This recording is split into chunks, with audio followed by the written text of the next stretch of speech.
Sa trailer. Actually, isa yun sa mga natuwa akong gawin.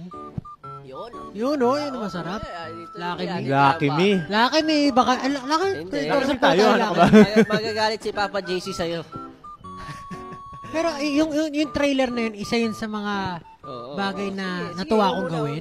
Kasi bukod yung trailer, meron pa tayong intro cinematic parang naginawa eh. Paano yung style?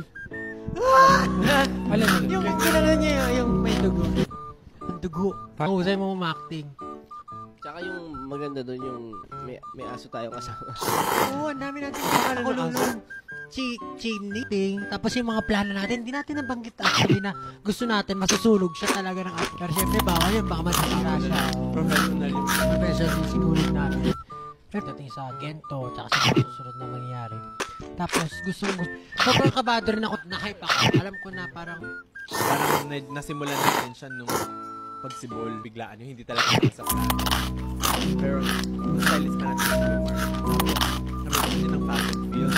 First song, para i-introduce natin. Ano na rin, Gento na yun. tapos nag-shoot naman ng Gento. Simultaneous yun, di ba? Kasi yun, weird kasi sa akin.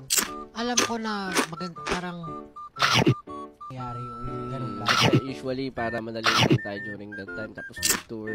Tsaka Parang hinabol kasi natin yung tour. Na unang mataga Tatagitour. sabi mo, something na pang TikTok talaga or maalala. So, bago tayo lumipad pa tour, nag-release muna tayo ng Gento. I want to. Tama? Parang hindi pa. Ano nyo? Tignan nyo paano masabi na matatag na tayo ngayon? Compare mo. Yung dami ng ginagawa natin. Dati, naghahanap tayo ng gagawin. Pero ngayon, punong-puno na tayo ng challenge. Ngayon, paano mo, yung health mo, yung ano, di ba, parang kung malalaman mo pa na, oh my goodness, nag-viral yung kanta mo. Pero parang, very fulfilling yung nangyayari.